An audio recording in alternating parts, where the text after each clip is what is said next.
You know, when I really sat down and think about Paddy versus Chandler, I can't help but feel like, damn, this is such a banger of a co-main event. And honestly, it's my personal main event. Now, don't get me wrong, I'm hyped for Diego Lopez versus Volk too, but this one just screams chaos. Every time Chandler steps in there, you just know you're in for something wild. I mean, say what you want about the guy. Yeah, he gets a lot of heat online, and honestly, some or most of it is fair. But he's one of the most exciting fighters on the roster, period. And throwing him in there with Paddy, a guy who has never gotten knocked out and just thrives in the madness, come on. Even if the rest of the card flops, this fight will be worth the price of admission, no doubt about it. Now, with all that being said, you're probably wondering, who am I picking this Saturday? And honestly, I think it's going to be a close one. But I'm leaning towards Big Muscle Mike. I think Chandler gets it done. Now look, I know some of you guys are thinking, but Paddy's been improving. And yeah, sure, we've seen some growth in his last couple performances. I'm not going to sit here and say he hasn't gotten better. But let's be real, people are glazing this man like he just ran through killers. He looked good, yeah, but who has he fought? Look at his last two fights. Bobby the Gatekeeper Green and Tony the Walking Dead Ferguson. And I say that with all due respect. Well, kinda. Like, of course, you're gonna look sharp against those two. Bobby's solid, but he's literally the test for whenever you belong in the top 15. And Tony, I mean, come on. That man shadow boxes in slow motion nowadays at this point.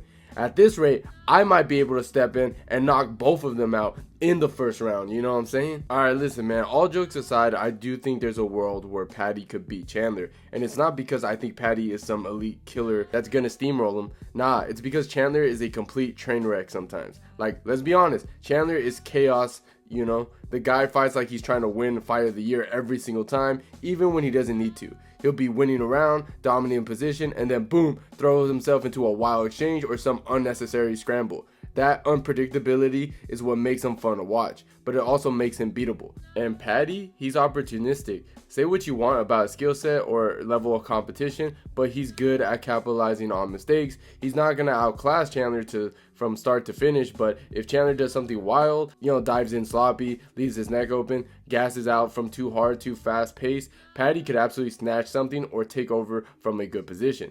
Now, I'm not picking Paddy to win, obviously, but I'm saying there's a version of this fight where Chandler basically beats himself. He's the type of guy to do that. So, while I think Chandler's the better fighter on paper, he's stronger, faster, more experienced, I wouldn't be shocked if he fumbled the bag by just doing too much. So let's talk about Michael Chandler versus Paddy Pimblett. Let's break down this fight. Now, when you first look at this matchup, it's easy to think Chandler's just gonna steamroll him, you know? And honestly, I do think Chandler wins this fight, but the stand-up might be a little bit more competitive than people expect. Let's unpack that. First off, the striking style.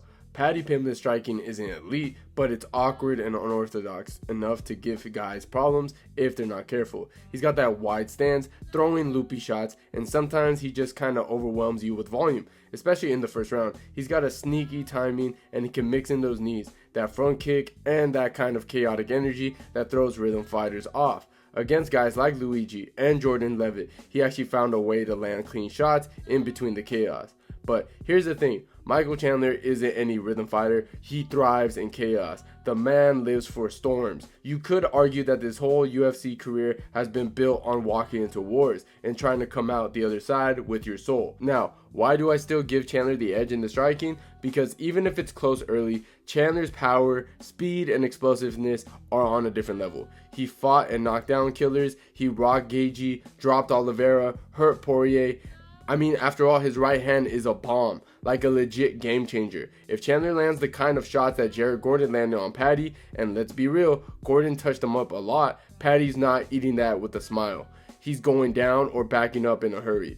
Also, Chandler's pressure is smart. He'll crowd Paddy and take away the space that he needs to throw his wild stuff.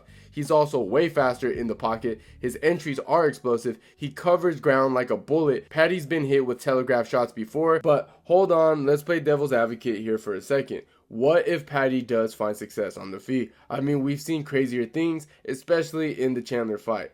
Now look, Chandler's explosive, no doubt about it. He's got power, speed, and that bite down on the mouthpiece style that makes him dangerous every second he's in there. But that same aggression, that same recklessness, that's also his biggest weakness. The dude walks forward like he's invincible sometimes, like he's freaking Superman. And sometimes he pays for it. His defense is pretty much, I'll eat one to give one. And that works until it doesn't.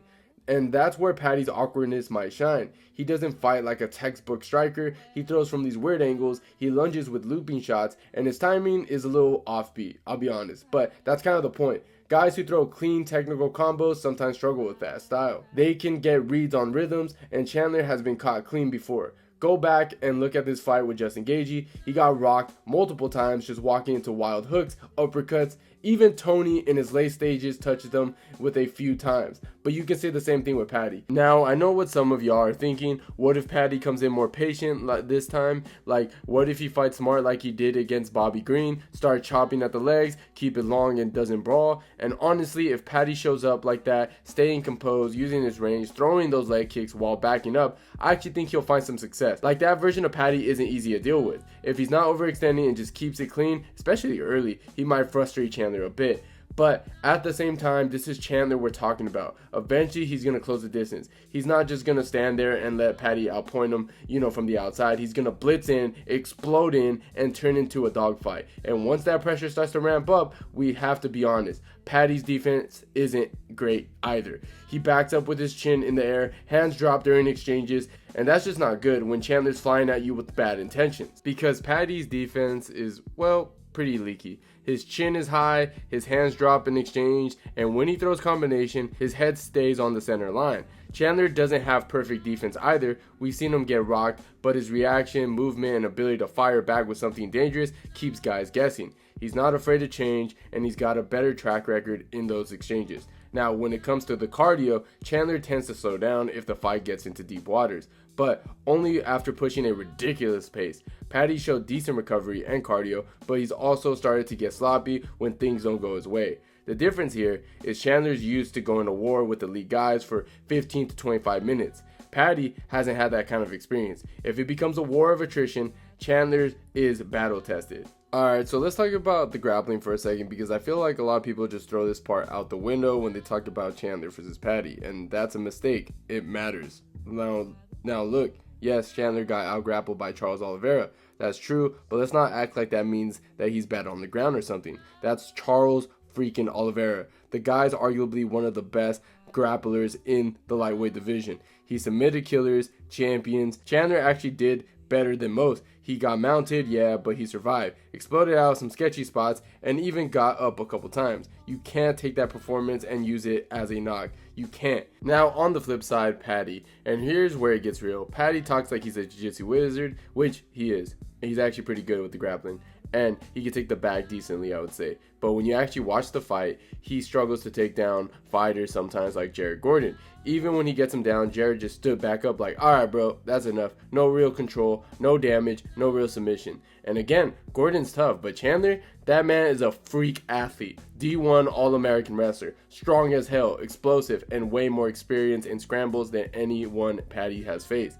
If this fight goes to the ground, I'm telling you right now, Chandler's not getting dominated. If anything, I can see Chandler taking Paddy down just to mix it up, just to be annoying, just to remind everyone that he's got that wrestling in his back pocket. And if Paddy ends up on his back, good luck, unless Chandler gets caught slipping or rocks himself in bad positions, which yeah, he's been known to do. I don't see Paddy finding any real success on the mat. So the bottom line is this. Chandler got out-grappled by Charles. That's a different planet. Paddy, meanwhile, couldn't really out-grapple Jared Gordon. So how do you think this is going to play out against a guy like Chandler? To me, grappling is a clear advantage for Chandler, not because he's going to submit Paddy or anything, but because he can dictate where the fight happens. And if he can do that, you're already in control. Now, let's zoom out and really talk about how this fight's going to really play out.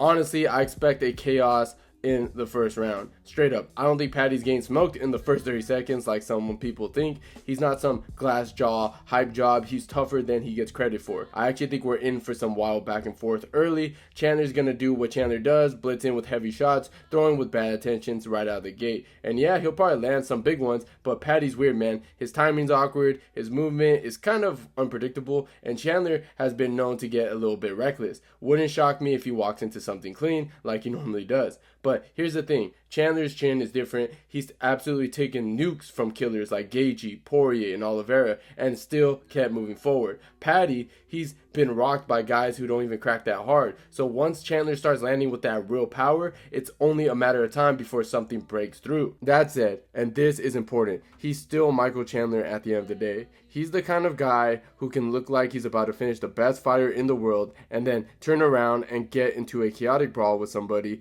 and he probably should have dominated. He's a wild card. That's what makes him fun, but it also means nothing's never guaranteed. You'll never really know what version of Michael Chandler you're going to get. So nah, this isn't some lock. This fight can absolutely get weird, you know.